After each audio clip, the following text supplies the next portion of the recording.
Hello, Survivor fans. Welcome back to Beyond the Torch. We are very super duper, and you hear this every time, excited. But this time, this is cool because Jill Behm is here. She's from Survivor 21 Nicaragua. And the reason I'm so excited is because Jill is my bestie. I love her. She's one of my Survivor bestie friends. And so I'm really excited. And I know this is a big deal for you, Jill. Jill's kind of an introvert. So for her to be here, I know you are just being a really good friend. And I just got to introduce one of my favorite Survivor players to one of my other ones, Todd. So yes. Welcome to Beyond the Torch. Thank you for having me, guys. Yeah, of course. We're excited. You have such an interesting and unique story. I love your story about how you got on the show. And okay. And I don't know it, so I'm excited to learn it.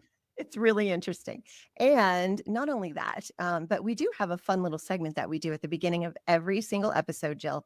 And it's called The Fans Have Spoken, because here at Beyond the Torch, we're not just about highlighting survivors who've been on the show, but also what the fans have sort of taken away from it. Because, the show, I'm sure we're going to get into this, changes everybody at some level, or at least teaches you something about yourself, or shows you something that you hadn't noticed before. Okay. And today we're going to hear from Tony. So let's get going. Hey, my name's Tony. I got into Survivor when I was a kid, but I will admit, growing up, I decided that playing video games and playing baseball was a little bit more important, so I kind of didn't watch Survivor for years. But then COVID came, and I got into it like crazy. Binged watched it from season 1 to season 40 because I'm a psycho person, apparently. But after that, I found out that there's these things called orgs, online reality games, and I got into them, decided to play one. It's like the real thing without being on the island and starving, and you vote people out, build alliances, play challenges, stuff like that. And I had a great time, met some really great friends, decided to even host my own game. And through that, my best friend hosted with me, and I was gay. I am gay, but I was in the closet, and seeing him interact with a community that is very LGBT friendly, like, opened up my mind to be able to talk to him about it and tell him and come out, which allowed me to come out to my family and other friends. And it's just like crazy that Survivor like led to that in my life. So I'm really grateful for Survivor, and I don't know. It's a great show, and I hope it never ends. Yeah, we do too. That is so awesome, Tony. Okay. First, I have to ask the two of you, do you know what an org is? Have you heard of them or played in I've them heard at of all? them. I haven't played. Well, I'm sure Jill has. Jill, you've played in orgs? oh yeah. What orgs have you played in? So so this is, it's funny because when I started, like S21 was sort of like middle school, how old school, middle school, new school. And so now it's like, wow, at 50, we're like super old school. But back in the day, and you guys probably don't remember this, but there was no Instagram and there was nothing. There's no way to get information. So you had these message boards that were powered by various engines. Survivor Selves? Yes. Yes. I was on Survivor. And Pygmy Island. Anybody? Pygmy Island. So before that, and so that's how you used to find out information because they were so psychotically closed about information. So you'd go on there and you get like the calls have started, so you'd your friend for 2 weeks and the calls have stopped and then people are in LA. And so that's how you would get your information. So I started posting on there and I got like an absolute wealth of information off of Pygmy Island, just about as far as like what to expect, the casting process. And, and it's so funny because like for what, they said, and you go in and take the psychological testing and they're like, you can't beat this, So I got in with Dr. Eliza and she's like, well, I can see from your answers that you're just very warm and very outgoing. And I'm like, oh, that's me, like you can totally beat the test. So Survivor sucks. Like that was it, man. Like, and then they took it down. And so after I was on, I went on and I had this great thread because after a while they kind of like knew who I was. And after the show, you're allowed to, say stuff. So I basically interacted with people and had a Q&A and I let them ask me questions that I was able to answer. And this is like way before, this is before anything, and then I actually did a contest where I had like, a bunch of Survivor swag and the people that were, I don't know. They just did kind of these crazy things. I'm like, just come up with something unique. And then we awarded prizes. And some guy did like, remember the fanfics? And I don't know if they still do those. Oh, yeah. Some guy posted like a video montage. That's how you made it in Survivor. If you get the like video montage, if you set to music and stuff. And so yeah, so shout out to all my sucks people. That was, although I didn't go on certain ones because they were just absolutely vicious. Horrible. Like, Twitter looked like benign, like they were just, so there was a couple of threads in there that you could get into that were less so, and the people I think appreciated like who I was and what I was doing. So my thread wasn't too bad, but I don't know if you guys read stuff on there, but it was savage. I was a It's pretty suckster. savage. I loved Survivor Sucks. My handle was Super Survivor Kid. I was more of a lurker. Like I would read all the information. So like I got all my information about finals and the calls. So all you saying all of that is amazing, because I remember reading a thread about the white vans at CBS. Oh, yeah. And yeah, so this is really like a flashback. I didn't like Survivor Sucks very much because it was so mean. And that was back in my like sister Christian like high empathy like days. And I was a big time member of Pygmy Island though. I was 4 kids later. If you were on Pygmy Island, that was me. And every time I wouldn't get picked, I would like write a poem about it or do something to just kind of like have some fun or whatever. And then when I disappeared, they were all, I like went back and read everything and they were like, oh my gosh, where's 4 kids later? We haven't heard from her in a while. What's she doing? And then, they finally realized it was me, and it was so fun. It's like a little community. Has anybody prior to me talked about that? Because that was like a huge deal, because up until I would say maybe my season-ish, because they were just getting Facebook and just getting those things. So before that, I mean, I think everybody from 20 back, that was our resource. And I think we're all there, looking at it. We had MySpace, but that doesn't even we had count. MySpace. And I think honestly, not Instagram, Facebook had just started, but it was just for college kids. For college kids, yes. And if you didn't have a college email address, you couldn't even sign up. You couldn't even do it. Yeah. And I just remember MySpace because when I came back, I made my song because, you could have a song. It was Sister Christian. Amazing. And I was like, oh, I'm going to wear it like a badge of honor. Good time, right? I know. Wow. So much fun. Well, and so you're a total super fan then, right? So yeah. I mean, I'm hesitant to say that because my gameplay was so bad that it's like now the super fans are like psychotic and can memorize like every like who did blah, blah, blah, blah. I wasn't that. I was more like a student of the game in such as you could be, because you guys know, having been on the show, that I thought it was just like outdoorsy, hunt, kill, eat, make fire, that kind of thing. And then you get out there and it's not like social. That, It's a social experiment.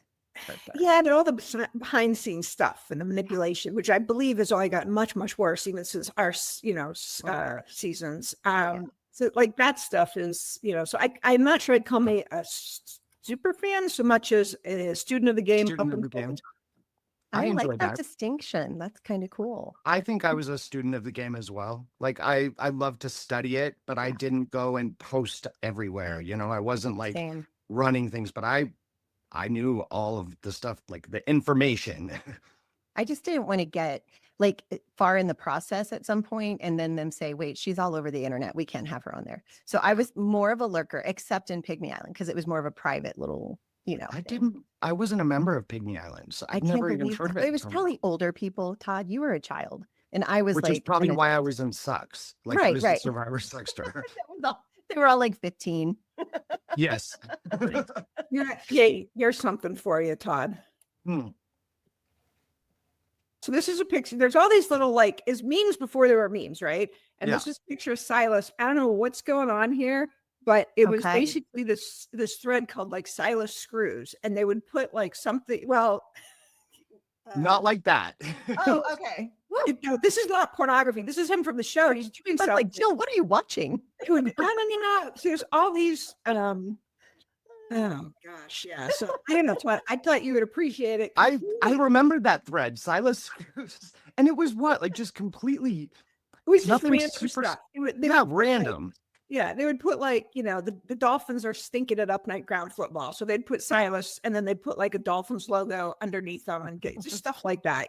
Does Sucks even exist? Can you even access that stuff anymore? I don't know. That's We'll have to interesting. look after. We should check that out for We sure. should. Or maybe even start like a Reddit called Survivor Suck. And is there one? It probably is one. I mean, there's a Reddit everything. So I Mhm. don't know. I don't know. That's for you, Todd, because I thought you would. I love it. Past, right? That's I so love cute. that so much. This Survivor Sucks is where I found out that we were going to be going to China. And I don't know how it got out on Survivor Sucks, but when we were in casting and Mark Burnett came in, I think you were there, Leslie. I and was. He asked everybody, does Guess where anybody we're know where going? we're going? And I was like, China. And he was And like, I how went, do you know that? no, where's my palm trees? I want to be at a beach. I was so sad. It was a cool experience. Don't get me wrong. But like, I think when you've been wanting to be on the show for so long and you finally get on and it looks nothing like what you had imagined for, 6 years. I was ecstatic. Yeah, I because I know. can't Everybody swim.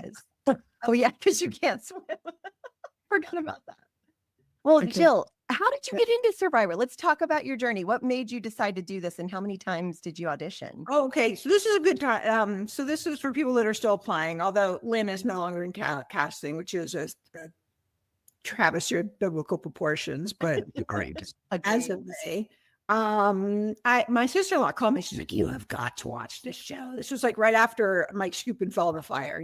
This was Oh, like, the Scoop. I wasn't really OG at that point, and so we started watching it, and she's like, "You just love this because at the time it was very like if you talk to the people from S1, it was like it was very just like they didn't even know what it was going to be. There was like a documentary, and the cool thing about this, I'm kind of like, I have ADD, but we're just going to segue around a lot if that's okay. And Totally fine. We're following you, girl, because You we never do have from this. ADD and this makes sense to me. So Okay, yeah. speaking my I'm on the language. same page. Yeah. You know how you get to be like super good friends with people, not especially on your season? Because Yes. because when people like cast or they come to you for casting advice, which happens all the time, right? And you're like, and the best advice I give to people is be yourself, only more so. And the thing about the survivors is like, I'm like, if you go to a party and then you leave the party and you're like, tell me which one of those people at the party was on Survivor, you would just say it. You would like, there's something about people who have been on Survivor. They're the most beautiful person in the room. They're the biggest a-hole in the room. They are, there's just something. Effervescence. I call it effervescence. And I Yeah, saw sure. it this week at the event I went to. Yeah. Yeah, just everybody's got something, and it's all the same thing because some people are like incredibly nice, some people are incredibly beautiful, some people are incredibly jerky, some people are just incredibly bossy, whatever it is. But they're just so much extra, I guess is the term now that phrase. There you So what were we talking about? I asked you how you got on the show. Your journey to casting. Yeah. Oh yeah. So the show is really interesting. So I was like, this is great. I'm all about it. So I applied, and at the time they were very into labels like rocket scientist, doctor, lawyer, whatever. And so I was a doctor, and I think that is maybe what they were mostly interested. So at that time, remember, I don't know if they did it with you guys, but SHAG, Survivor Entertainment Group, would go to different cities and get an affiliate to film you. So you would actually, and you'd send in a VHS tape. So this was really going back, right?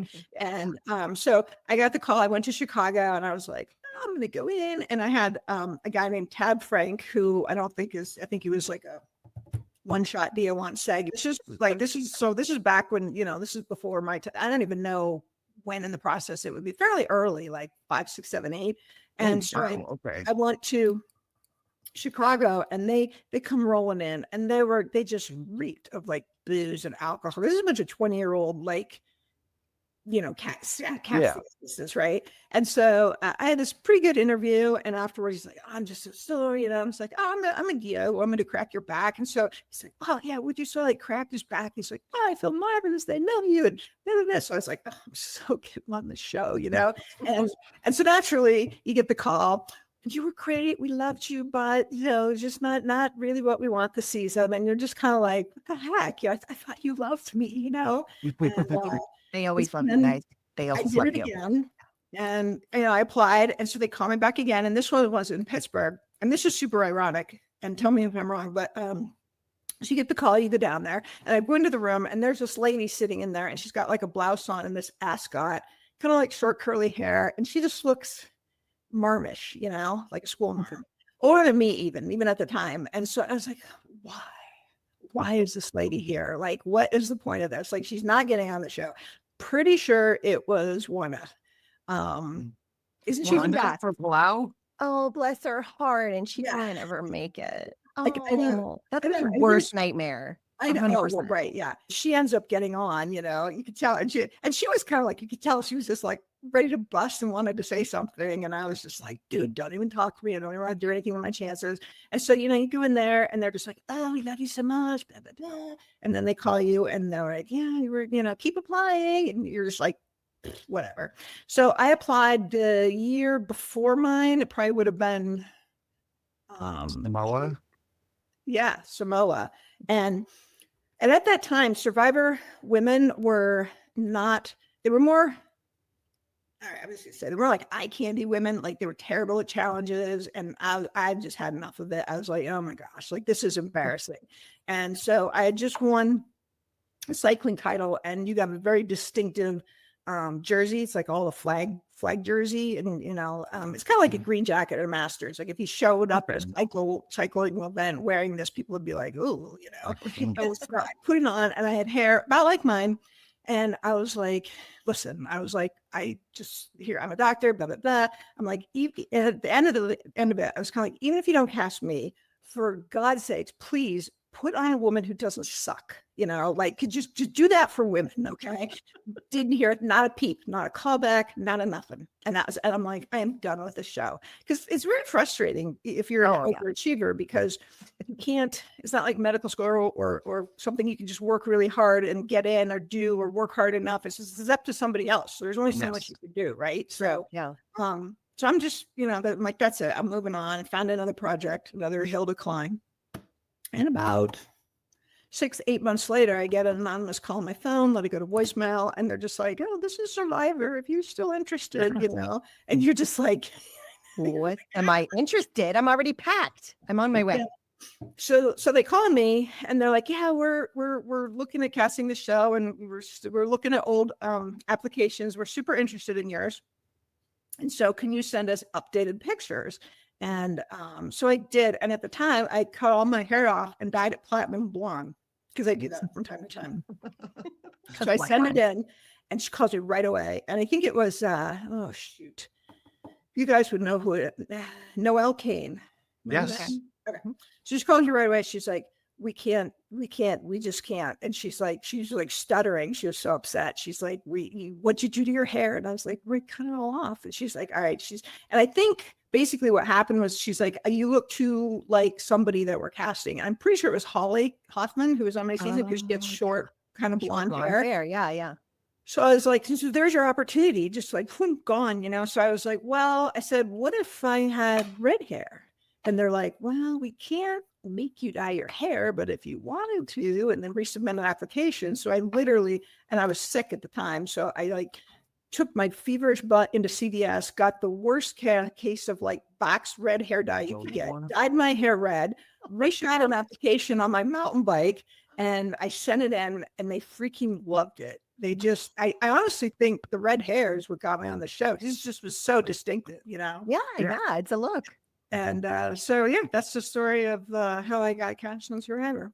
So how many times did you end up auditioning then? Quite a few times. Well, I'm pretty sure I got called like every time I send something in. I would just do it intermittently from year to year, and then when I would be like, except for the year that I got on. Oh, and then, here's a little tidbit. And this is helpful for the people who are trying to get on, although I don't know what their casting is like now. But people think, and I tell people, because they come to you for casting advice, right? Like, what do you say? And so people think that they cast, that they're just looking through these tapes and they see some black grouper and they're like, oh, he's pretty cool, let's put him on.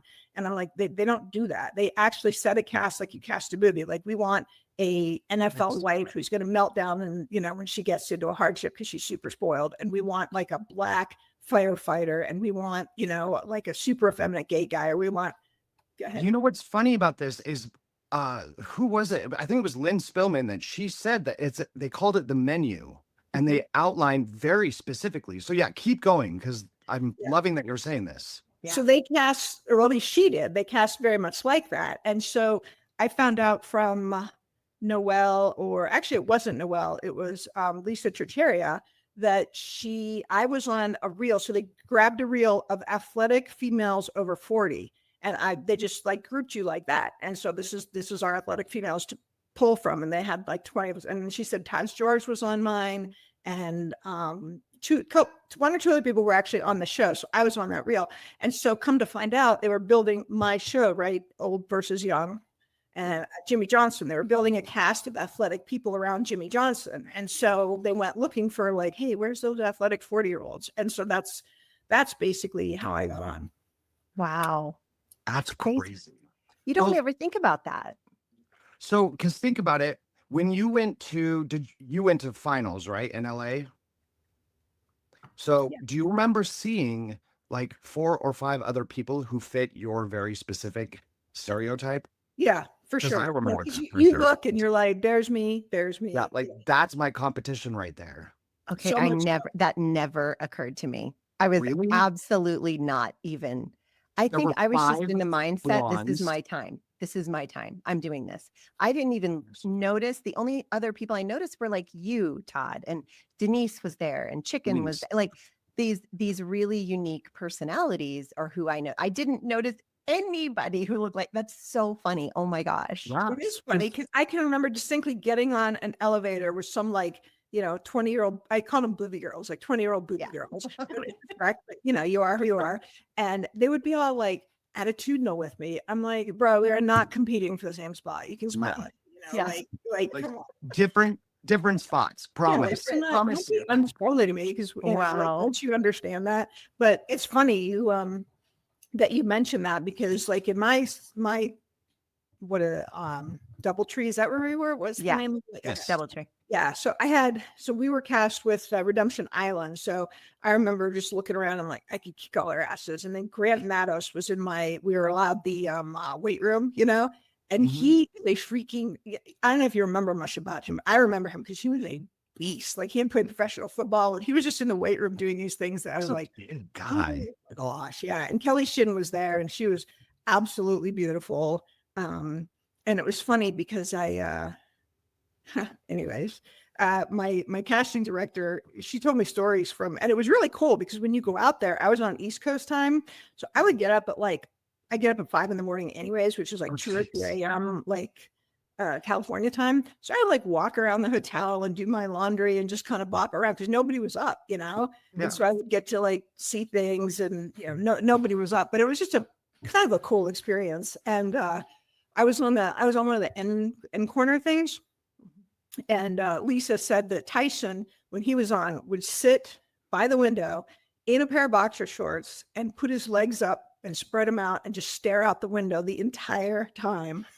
Oh, I thought that was kind of fun. And the only reason I know that is because Tyson, I don't know if you know this, but Tyson, well, obviously, I don't think everyone appreciates like what a good athlete he is because he raced in Europe cycling. And I actually asked her a question. I said, hey, should I wear that jersey that I won like on the beach? Because no one will really know what it means. It's kind of like, and so she's like, well, let me call Tyson, And so he was as smart, as snarkily unhelpful as you can imagine. But he actually did say, he's like, oh my gosh, he's like, that'll get trash. Don't wear that. And it's just kind of stuff you don't know, for being out there. So, so I've always been a fan of his because I always felt like he gave me some good advice. And I love Tyson. Tyson was one of my closest friends when he lived out in Utah. Like he lived 15 minutes away from me, which is crazy. Wow. Is he like in person, like he's on the show? Because sometimes I feel like he's like so over the top, and that's like sort of the camera. It's the exact same. Yeah. He's just like that everywhere you go. How does Rachel put up with that? She's pretty crazy too, to be honest. I guess she's super dry, and that's my favorite part about Rachel is she's so dry, and that most people don't understand that she's being sarcastic unless you get her humor. And so, I love the two of them. I think they're phenomenal. I've always wanted to meet him just to tell him thank you. So someday, maybe. Aww. Well, maybe he'll watch this, and maybe he'll hear that. We'll have to talk to Tyson and be like, we'll definitely be having him on at some point because. How could you not? I mean, come on. Let's talk a little bit about your experience on the show. So when you got there and, before you can actually talk to anybody, were you like making eyes with anyone or did you feel a connection with anyone just based on body language yet? Not really. I wasn't. So here's a cute little story. We're doing little vignettes, right? Oh yeah, this is great. I love it. So obviously, Jimmy Johnson was on my season, right? And did you know who he was when you saw him? So this is my vignette. My husband's outside with a bow and arrow. It's still distracting. So I walk in, and so we arrived. So not everyone arrives at the same time, right? There's groups of people on planes. So I'm just sitting in a room doing what? I don't know. They hold you there. And so he walks, they walk like 3 or 4 people that were on a particular flight. And I see him and I'm like, oh my Lord. I'm like, I know this guy. Like, they're not going to let me on the show. And we know each other. And so I like went through all my teachers because, he's a little older. He has the white hair. But out of context, I was like, how do you not recognize him? But out of context, people are very difficult to recognize sometimes, other than that you know them. So I'm going through like all my teachers, like, no. And I went through all my college teachers, no. And then I went through my med school teachers, all my doctors, friends. So then I started to go through all my coaches because I was on the track team in college. And as soon as I got to, and we used to lift with football players. So as soon as I got to the football coaches, I was like, boop, it clicked. And I was like, oh my gosh, that's Jimmy Johnson. And so, when you're in 10th Village. Yeah. So Jimmy Johnson, Jimmy T, and I would get up at like 5 or 6 in the morning, and we would just come outside of our tent and stand there and just stare around. So the 3 of us, I thought, would get on well. But I didn't really. Some people were like super unfriendly, like not like they weren't playing the game. They were just sort of like completely standoff. We had a weird season. I can't explain. Well, can I just say though, Jill, we just interviewed Jillian, and it was interesting because on that show, she talked about how she was so afraid to break a rule that she stopped being friendly. Like, she didn't look at people. She looked down. She was just very standoffish, which is the complete opposite of who she is. But they had like scared her so much that they were going to pull her out and put her alternate in, that she was just trying to be such a rule follower. So I do think sometimes before the game, if you're too good at following rules, it can come off as standoffish. I mean, that's definitely what happened with my whole season, is that because they were so young, and the adults were older, that they missed that rebellious 30-year-olds that are sort of like, I think you guys are better at skating that in between, but no, I didn't really, although from what Jeff told me, everyone liked me because I was like a mom. I had a Lance Armstrong, remember the Livestrong bracelets? And I had, do you remember, Leslie, when the kids used to have those gum rubber, they were shapes of like animals and houses that people they wore on their wrists? Yeah, okay. I had a bunch of those. And so Jimmy T even said, it's like, she's got kids because she's wearing those, she's got this, she's got that. And so everyone was okay with me. I'm just super standoffish. So I knew that Kelly B, I'm just that way anyway. It's a terrible show for me, but Kelly B had an artificial leg, and I thought that was going to be kind of interesting. I didn't know how like that would stand out, and yeah, I didn't really have any great pre-show reactions or anything. So, like, what was your thoughts when you found out you were going to be playing in Nicaragua? Like, was that exciting or weird, or did you research it? I didn't think much of it, not until coming back. I tell people, they're always like, where's your season? You know how you meet people, where's your season? And I'm like, Nicaragua. And then I followed up with, which is Spanish for hellhole, because it was truly like, I see like, where are they now? Fiji permanently. And you guys are in like these beautiful, like, not you guys, I don't know what, I can't remember what's your water, but do you guys have any water? We did. It was a lake with like a crap ton of nasty parasites. Yeah. Okay. Yeah. So yeah. And yeah, so you see people and they're floating in the lagoon and they're sitting and they're, doing sand bathing. And you can see through the water. Yeah. You can see through the water. And it's very subtle and you wouldn't know it unless you were one of the people in Nicaragua. But our beach was a surf beach. And if you know anything, so it'd be like being in LA. And so they are very long and they're very rough as far as the waves. So there's no fish are hanging out there. Or if you have a pole, you have to do like this where you catch them way out beyond the surf. And after, what it's like after back in the day when it was so much harder, like 30, 39 days, right? And after about 4 or 5, 6 days of no food, like I'm a super strong swimmer and I wasn't going in that water because it was like, I don't feel strong. Like, so it's kind of subtle, but if you watch my season, were never in the water, like ever. Yeah, which is just so much. I just thought it was kind of interesting, but no, it was super interesting. Yeah, because what I'm the current, like you were like it could pull you out, right? Is that what you're saying, yeah. basically? Oh yeah. There was rip tides, and the waves are because you're on like a surf beach, so you don't go like swim. And then it's very rough, so the sand, the water's all turned up. So even when you like, you know, it's annoying in Survivors, those little things, right? Like people are like, what did you miss out there? And so if someone were to ask you like, what did you guys miss? Like, you have one thing from home, what did you miss out there other than family? What would it be? Oh, you're asking me? Yeah. Oh, coffee, 100%. Are you kidding? There's this, I don't know why, like I thought about coffee all the time. Todd and I had 1,000 discussions about coffee. I couldn't stop thinking about coffee. I know, it was insane. So Todd, what's your coffee? I would say honestly, coffee and chocolate. Like I wanted chocolate, but then like, okay, a pillow. I could definitely see. For me, you know. Well, yeah, but I mean, okay, so there's obvious things like that. But for me, like the niceties, it was a napkin. Because of why? Because you never, like, all you had was your clothes. And once you like ate, what did you had your buff, but you're not going to wipe your, like, what do you wipe your hands on? What do you get that fish off with? You know, like you had nothing. There was no cloth, there was no nothing, so you were just disgusting after a while. And so our beach was all churned up, and so if you go to like wash the pan, you could never get the sand out because there was never any water to rinse out, you know. And so you would eat your rice and you would have to like gum it because we would be crunching down on the sand. It was just so gross. And there was no, like, we had a couple coconuts that like washed in every time there would be a big storm, but there was like no natural food. And I think so many people on my season quit that the next season, Redemption Island, like I remember the very first show, they had like all this lumber for building stuff and all this food set out. And my phone starts ringing and Marty's like, are you seeing this? You see all the food they have? But I was like, yeah, well. What funny, okay, I guess like kind of cool story that relates our seasons is I had talked to one of the producers and asked like what some of the hardest locations were. They said Guatemala, China, and Nicaragua. So there we go. We did it. Yeah, we did. Look at us. She just dabbed. Everybody, 1, 2, 3, dab. It was hard. I asked all my people because I really like how much weight you lose. I think I lost 19 pounds. No, 20 pounds in 19 days. Chase lost like 38 pounds. I don't know. We definitely lost a lot of weight on our season. How much did you lose, Leslie? I lost 17 pounds in 9 days.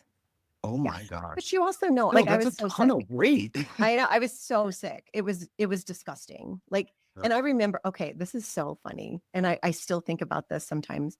I remember my bra like got big on me. You know, it's the first place that sadly that women lose their weight. And I remember John Behr going, what happened to your boobs, Leslie? I was like, what are you doing looking at my boobs? He's like, well, they're gone. What happened? I'm like, I'm losing weight. I'm sorry. I'm dying. So I don't want to get gone to the end. How much weight did you lose? 28 pounds. Okay. And you didn't have much to lose, buddy. Right. Yeah. No, I was tiny. I was able to fit into 16 boys' shorts when I got home. Like, I was tiny. I think I was like 112 pounds or something when I was done.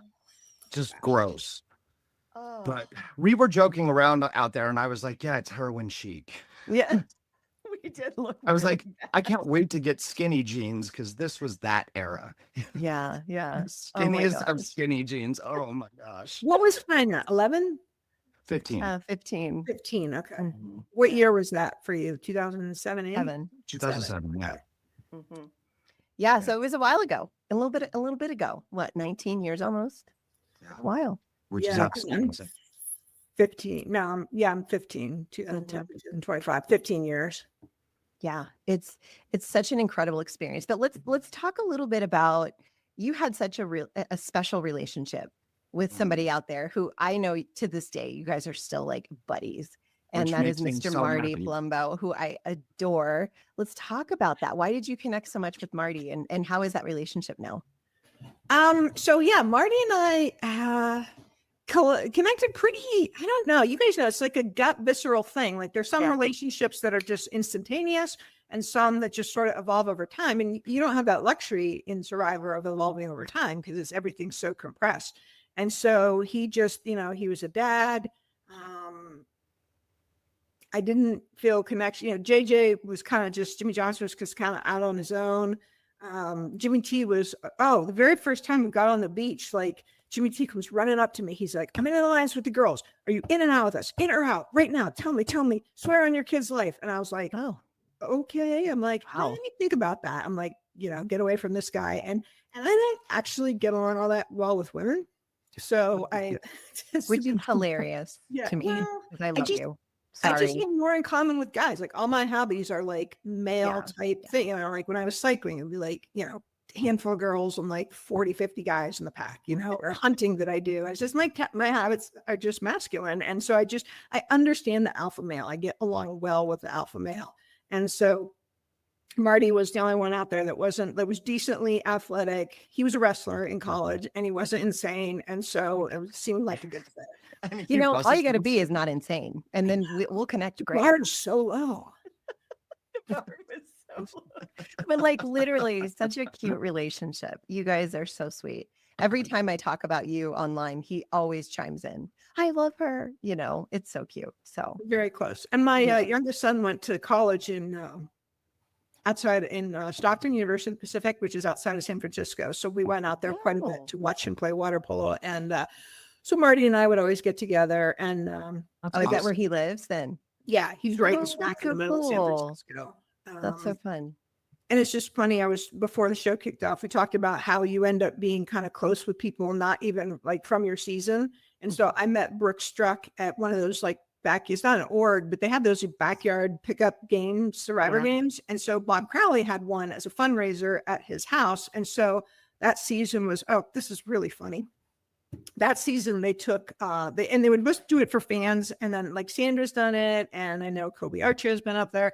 And so they would just kind of do it. So as sort of like leading the tribes or whatever. And so one year they're like, let's just cast a tribe of survivors. Like, can you imagine? Like a whole group of us? There was, So it was Troy Zan, Brooke Struck, me, Nina Porsche, Joel Klug, and Jimmy Newton.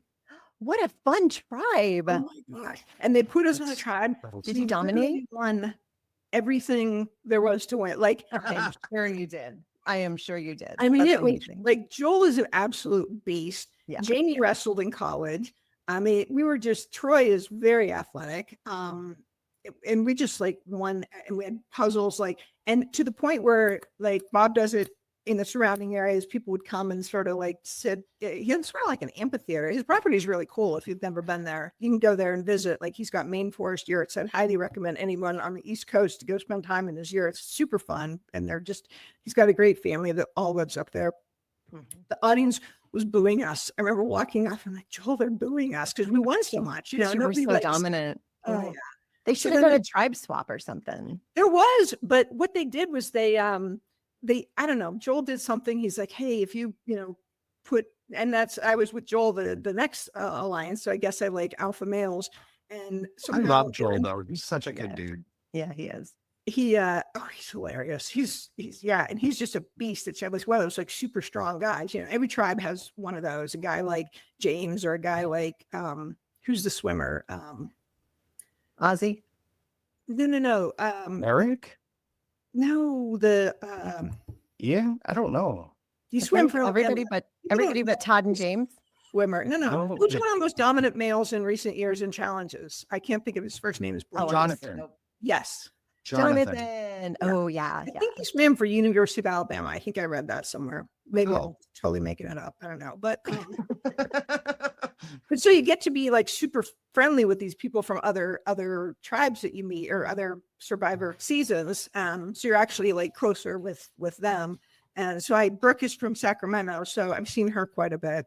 And you, Leslie, I'm friends with you for a while. Completely random. It's really weird in the Survivor world how like you do meet at these different events and whatnot and become really close friends with people from different seasons. Like, I feel like I played the game of Survivor with Sandra, but I never did. But I know her so well that it's like, I know. We've never played before. It's bizarre. Or like, half of the cast of Micronesia, I absolutely adore. I mean, Jason Siska and me, we sailed all through the Virgin Islands down to Venezuela together. Like, Oh, how fun. No, I and love that. But here's the thing about it, and this is what I love about my Survivor family is, I mean, everybody in it, we've all had background checks. we've all been vetted. And so we're all very similar and we have similar interests. And I think that's why I don't even remember what year it was, Jill, that I first did the Mom Squad thing. Do you remember what year that was? I was living in South Carolina, and I every time a mom was on Survivor, the mom cast, the one, there's always one at least. On my tribe, for some reason, there was two, me and Denise, but Denise didn't count as the mom. Okay. Well, anyway, so I decided to throw something out. We have like this private page where survivors go to kind of congregate, and people who've been on the show, not fans, just people who've been on the show, so that like when people are coming after them, they can come and we can be like, it's okay. They're going to back off it. Then it's 15 minutes. I promise. Next season, you're going to be totally fine.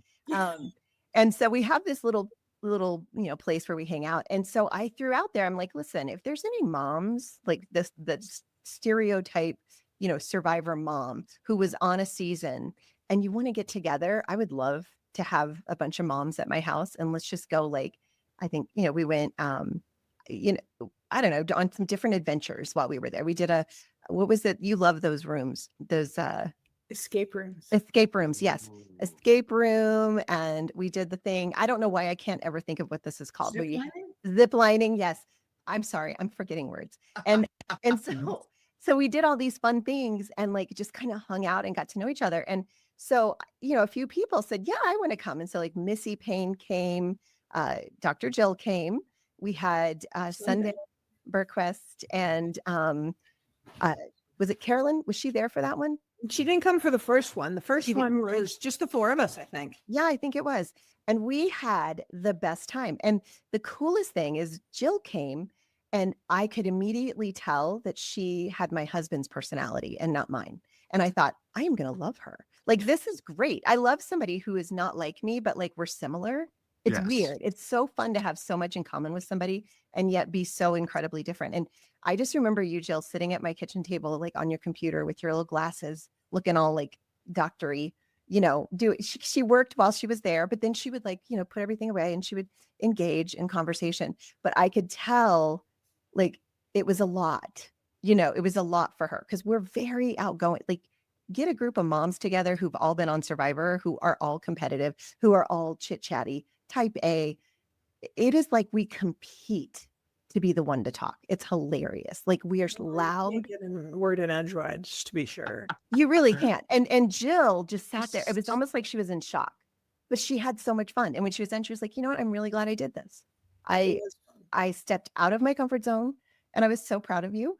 And we had the best time. You guys need a Bravo show. The moms. Yeah, exactly. Instead of Real Housewives, it's just like there's Survivor drama, moms. but it's not like we're not mean to each other. No. It's drama in that like we talk about our fun experiences together and we do fun things. And I realized very quickly, as competitive as I wish I was, I'm probably more not, because when we went to a one of those escape rooms, I literally sat there in shock. Like, these women. Who took over? Like, who was Jill. And Carolyn is really good at it. I mean, like, they're like, you over there. Like, my daughter ripped her pants while we were there. And she was like, Mom, your friends are intense. I'm like, aren't they great? Like, amazing. So we started doing these fun little events every now and then. And, just a few of us just got together. It wasn't like we were leaving people out, but nobody seemed, if you were interested, it costs money to get together. So if you're interested in investing in friendships, that's what we did. And we haven't really done a whole lot since Sunday passed away. I think that was just a kind of a blow for all of us. And she was sort of like, she and I were the ones that started it. We were the ones that were like, let's do it. Well, I think you need to reboot it because I think Survivor moms matter. And Survivor moms need to get together. I love all of them. And even just meeting Debbie here on this podcast and having her, like, Jill is spearheading, trying to get something going. We'll see what happens, but I think you should make it happen. Yeah, but Debbie's now in, so just so everybody knows, like, Todd, have you ever taken the Myers-Briggs personality? Yes. Okay. You remember My what you are? no. I would guarantee you he's what I am. Okay. What I are would you? guarantee it. ENFJ, right? Oh Is that yeah, me? duh. No, you're not. 'Cause you and I are complete opposite. So I am Okay. TJ, which means you ENFP. Oh, yes, that's it. That's it. I'm the P. Yeah, we're the So absolute complete opposite. I took mine in rehab, but it was like Oh. when I first got there. So like I don't remember And much. sometimes you change. So You do sometimes change. it's like you know, you can sort of mature or get a little closer to midline. So it's super healthy to be close to the midline. Mhm. Like the closer you are, like so if you're an introvert, extrovert, it's like I can go to a party, but I don't have to like you know, have a panic attack and be like, I know you, you know, like I get Yeah. it's like gotta go. We should do it. Let's do it, Todd. We got to do it and see. Because I guarantee, Yes. I wonder if I'm still the same Jill, because I've changed a lot over the last few years. And Yeah.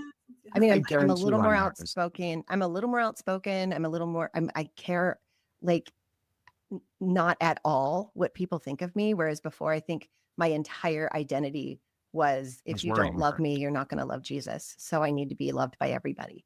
And I really took that on. That was my own fault. Like, you know, I just really, really did. So I don't know. That's interesting though. But yeah, when we found out we were opposites, But we it's cool we though, because we had a still great get love. along very well. But we know that if Leslie and I come together on a project, we've covered every single possible base. Because you know, I'm the one who'd be like, And that's She's analytical the and best way to be, because organized. you don't want to be the same person. It's like that's just like No, battling for this. it's hard. No. So the opposites that get along, it just makes sense. It's beautiful. and she's there to soften me because I'd be like, why would we do this? This is stupid. And she'd be like, Here's the "Well, human these are- interest this side. is maybe what we could consider instead, you know.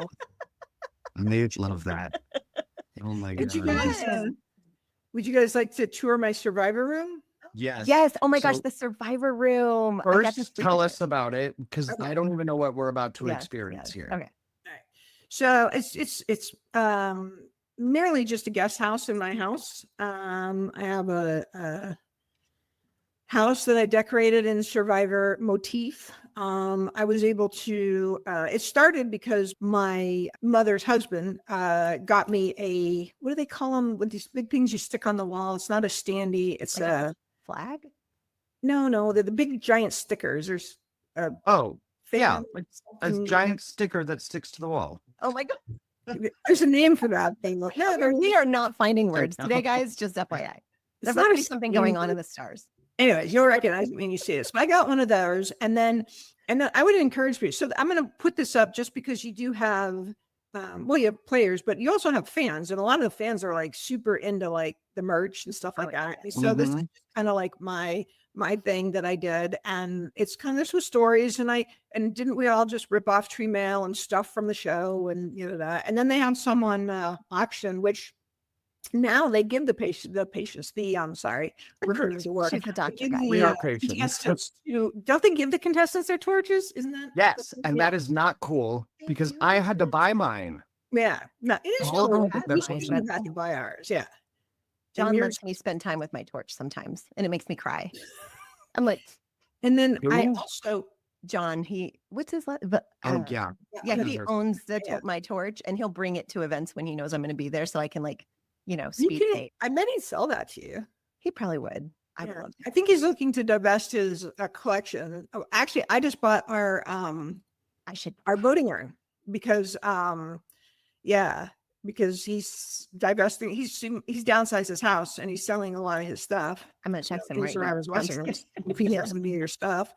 And Jeff, after I don't know what season it was, but is no longer, they don't sell the voting urns. They sell the stands and things like that on eBay for the auction. So he has Oh. collected all the voting urns. You can't even get them. So I bought mine for a ridiculous amount of money. And wow. So yeah. That is Well, let's so see the room. cool. I'm so excited. I got to sleep in it once. So if anyone ever comes to my house, this is where you'll stay. So this is the survivor room. Yay. Okay. You'll have to let me know what you can see. So, okay. So here is the Yes. Oh, that's the giant sticker. sticker on the wall. And That it's is got it cool. for, my seat, which is super cool because you really remember you look at that and you're like, that's mine. Like I can pick Yes. Nicaragua Yes. off of, so there's Nicaragua. This is Oh, this is my decorating taste. So I basically took buffs and made them into That's awesome. Oh, cute. Oh, we're Puritan. and then this is something interesting. So I don't know why I had this idea, but I took about 50 shirts that I probably illegally had printed up with the Survivor logo on them to and nobody watches this, right? To our finale, and I just texted on my cash. I was like, hey, if everybody comes up and signs this, then I'll give you all one at the end. And so everyone from my season came and signed shirt. And although this is, obviously the king jewel here, JJ only signed a couple of them. And I put two of them up for auction because I was raising money for a homeless shelter in our town, and they sold for like 500 a piece, which shocked me. Wow. Yeah, but then I sold I sold one. I was going to keep one, and somebody offered like, hey, I'll give you $500 for the other one because I said I'm keeping one and selling one. So I was like, that's a lot of money for the homeless shelter. So then I just got a hold of JJ. I'm like, can you sign another one for me, please? I hated to do it, but no. So this is okay. So this is the bathroom. Not very exciting, but my mother-in-law embroidered me. Those are really good. And they came out nice. Cool. And then just, you've got your little pictures of your cast. Amazing. Right. And then, and this is in a Survivor room. Why is my outfit not like this? This is. Yeah, I don't know why. This is. I have a Survivor hall. And this is where my Fortnite magic happens. So if anybody watching plays Fortnite, I've been playing for like 6 years. I'm not sweaty, but I'm okay. So hit me up. Say some torch. This is my okay. And so if you're gonna do a Survivor room, so you can get like the sticker and stuff, but they actually have some cool stuff online that you can buy just if you watch from year to year. These are some wooden they're not puzzles, wooden boards or whatever. Yeah, they were on the website, and so I just somebody sent me one as a present. I think they sent me this bottom one because that was my tribe, and then I just bought that. But they made great decorations. That's so fun. That looks really good. When I came, Jill actually got the Survivor China flag and left it on my bag for me, or my bed for me. So when I walked in, it was all of that cool stuff, but then there was like this Survivor China flag on my bed. And she let me keep it, and I have it right here. This is my pride and joy. This is community. Because there's a picture of her with Jeff, if you're listening. Yeah. Oh, sorry. Yeah. And you're good. That is something that neither me and Leslie know is winning immunity. Actually, I saw a list somewhere of like people who have won individually, and it was like tallying everyone's immunity, and there's like the people who have won one, and my name was on there. It's like, I won individually. I kind of forgot that. That's a huge deal. Well, actually, I won it before the merge, so it was a big deal. That was that's a huge deal. Merge. And so I was so ticked that I never really got to compete for a lot of individual immunity. Because if there's one thing I was good at in my show, is figuring out like advantages in it. So remember in Survivor Australia, when they they were jumping and they had to swim, jumping off a cliff and had to swim.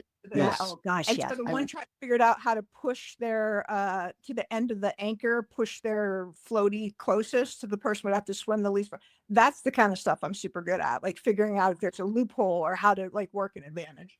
This is a picture of us at the Fox NFL studios with like Jimmy Johnson and all the fun. Yeah, that was fun. So fun.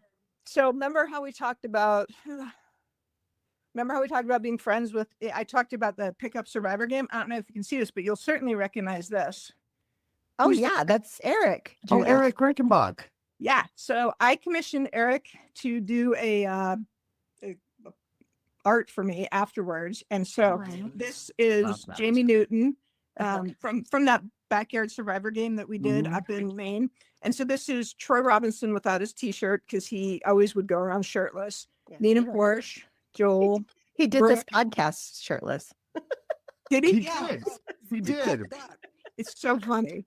So that was very valuable to me. That's and then so you can fun. Things. I'm sorry if this isn't coming out great, but you have like a voting urn pen. Oh, I love that. You can get those on CBS.com. Oh, can you really? That's where I got mine. Yeah. And then this is can you see that? Yeah. Yeah. Is that like a tree mail thing? That's the one that I won. And then these are the little rings that we threw in our little Ooh. thing. And then this is my Ew. torch. And I'm not sure. Such a great collection, Jill. Thank you. Your That is- torch is awesome. Oh, it's so pretty.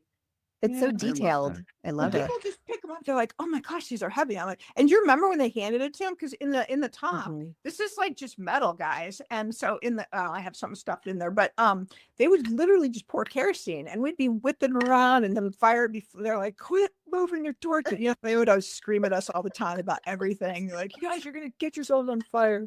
You guys suck." Yeah, you suck. You smell. They put like little canisters in ours Oh, Yeah. and then lit it and then took it out. I wonder if the shape or something was different. I don't know. Yeah. Maybe it's ours just was shape. just like a hollow thing, and I think they just poured kerosene in it, but maybe not. That's Um, thing. It's just Like I what? mean, kerosene. And so It those would are not close surprise to me. the original and the infamous, Oh, know. I bet they smell good. I finally broke down and washed them because I kind of just liked the smell. Like it just took me back. Most things smelled like Aw. smoke, Yeah, yeah. And then, of course, every tribe has their water bottle. Mhm. oh yeah. Guess what though? We didn't get ours because Mm. ours were all moldy by the Yeah. time our finale aired. I was It's because pissed. we I was put like, limes in it. but I would have cleaned it. Like I wanted to keep Yeah. my water bottle. They threw them all away. I was like, come on already. But I think that's really cool. Like, our torches were really awesome, but then Denise ran around and cut off all of the little trinkets that were hanging from it. Do you remember that, Leslie? No. Yeah, she cut off all of the cool, like, dangly things. So I have Neat. my torch as well. Oh, to make Um, an idol or something? No, because she wanted to take them home and give them away to her kids. So I had like cool, like little, Chinese things that were hanging from it. And so I caught her doing it and I yelled at her and I was like, I want my torch. Like, that's going to be the one thing that I want after the season is over. So I did get my torch. Of course, all the things are cut off because, she took them. But I did like some deep research and I found identical replicas of what was hanging and I restored my torch. Yeah, there you go. Jill, thank you for that tour. That was super fun. I love that. That was awesome. Like nausea inducing, but yeah. So any survivor, normal people that want to spend the night here, by all means, come on over. We got Normal people only, no crazy people. And I No, want to get her- back to what Tony said in his call at the beginning, because he said, I think I'm a psychopath because I watched him, so much. I'm like, no, you're I not a think psychopath. we're all the crazy ones. and yeah. maybe not the normal ones. Yeah, normal people suck. Like, I think, Tony, I say watch one right after the other. It is so much fun, especially COVID. That was such a depressing time. And Survivor was such a great escape for so many people, during that season. I think COVID Survivor fans are some of the best Survivor fans because they binged 40 seasons in a matter of months. Yeah. 40 seasons. And it's not just like random one or two. There are some really diehard COVID Survivor fans who literally binged all 40 seasons within a few months, and they could tell you every detail of every season. And I think that's incredible. Amazing. That Yeah. is a hard thing to do. So 40 Jill, seasons. Jill before Survivor and Jill after Survivor, how did it change you? Or did you learn anything about yourself or other people or? It wasn't a big epiphany. I don't think it changed very much. I was who I was. I didn't have to do anything incongruent. So when I went out there, obviously I'm a Christian, and I was very cognizant of not doing anything or saying anything that would reflect poorly on myself, my family, my church, whatever. Right. Your faith. That's- Yeah. So I was super, super boring at it. Blah, blah, blah. So I didn't realize that like all the stuff you do out there, and I'm not sure I would have changed it. There's stuff like, you're lying about it. It's like, Lord, if I would have done this, if I would have done that, the what if, other games that everybody but the winner plays. But no, I think I stayed pretty true to myself, and I don't think that Survivor changed me, other than maybe it broadened my horizons and it helped me just talk to other people about like, people are like, well, why did you do that? Or how did you do it? I'm like, I applied, like you 100% of the chances you don't, or 100% of the swings you don't, 100% of the strikes you don't swing it. I don't know. There's a saying about this. Sports Now, metaphor. what is it? We're not thinking of words today though. But I know we're all like pissed. the chances you don't take. So I'm like, what, just do it. You just might waste some time. So I just and then just the rewards have been huge because the stuff, the stuff we've been able to do, like cycling. I've been able to cycle with some of my Tour de France idols on these various trips. Really? Oh yeah. You get Cool. various things. And then when we're in Florida, I'll get together. Not that we're super tight, but JJ will go have dinner at his restaurant, with the family, all of us, and go to his show. Well, he's off his show now, but for a lot of times that was a big deal. And I think it just showed my kids and sometimes people would even say to them, you realize what your mom did, don't you? And I think it showed them to sort of just, live life, just go for it. So I don't think it changed much. Maybe it should have. Maybe it'd be better if I did. I don't know. No. Do you still watch? Pressure. I do not. Oh, No? since when? When did you stop? I think I stopped when about 3 or 4 years ago. Well, when they started throwing around idols like they were beach class. Yeah, That's fair. Yeah. that's so fair. But so you said you don't think it made you change a lot, but it doesn't have to make you change a lot. I feel like it just like you said, broadened your horizons a little. Yeah. Like that's a lot. That's a big change for a lot of people. Just opened your eyes to a different thing and showing your kids that you can do things that most people say you can't. Like that's relationships. I mean, literally, I wouldn't have met you if it weren't for you doing it. And I just think about all the deep conversations and the fun times that we've had. And it's like, you know what? I'm thankful for this little show. And Absolutely. I think being an introvert, I would love to know the psychology of why they picked somebody who is more introverted to be on such a type A show. They did. You know what I mean? No, I faked it. Oh, you faked it. That's true. That's true. remember. I mean, You can't beat this. We have blah blah blah. I'm like, oh yes, you can. Yeah. So Watch me. I think that's amazing, though. I thought you were very interesting out there. You were somebody who I felt was very solid and very strategic, and you held everything very close. Strategically faked her test. Yes, exactly. Yeah.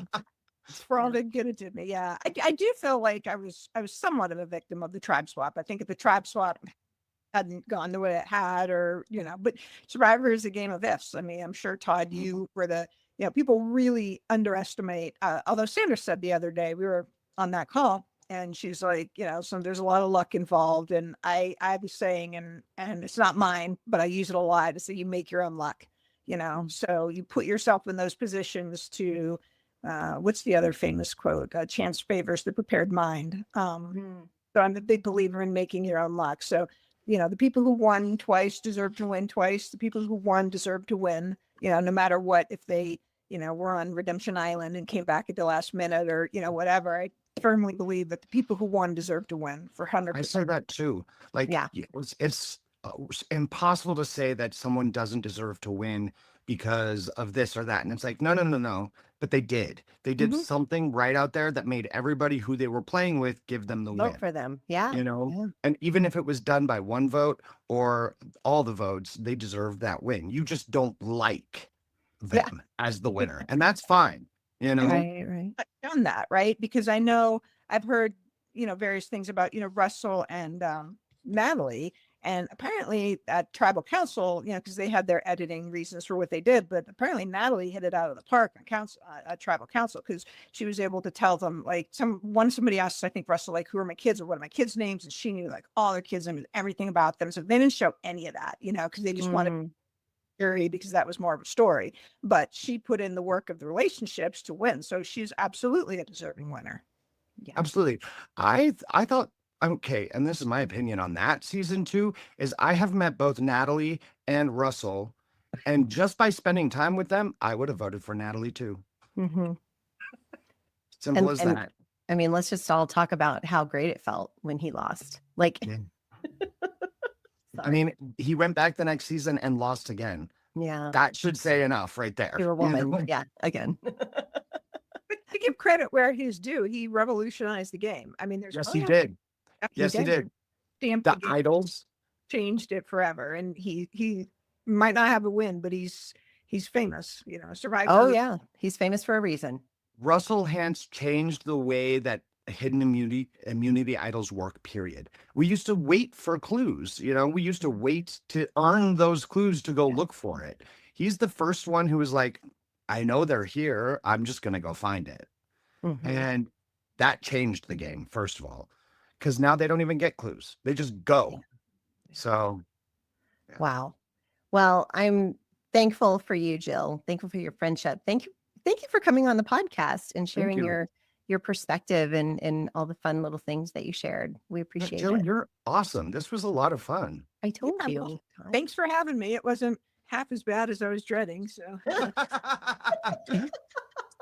you had a good time, and you know it. No, I did have a good time. That's the surprise. I was like, oh my gosh, I'm so boring. My show sucked. Everyone hated my season. Like, what do we talk about? I like your season. I really do too. You had some memorable people. I mean, I know. I really did. Oh yeah, Jeff Probst and Dalton Ross are frequently quoted about how much they love my season, like all the time. Yeah, I think it's a great season. And so anybody who wants to trash it, I'm like, have you rewatched it? Like, maybe go try it again, because I think you might be surprised, Yeah, for sure.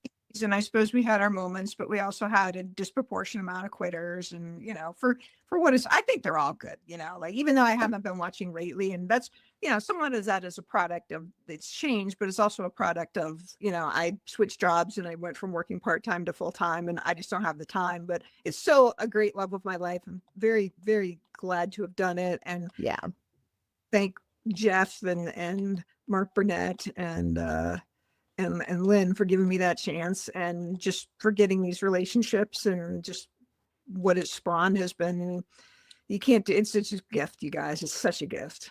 Right. I will say this, if you go back and you decide you want to watch any of the new era, watch 47. It's probably my favorite. I've heard that. It's in my top 5 favorites of all time.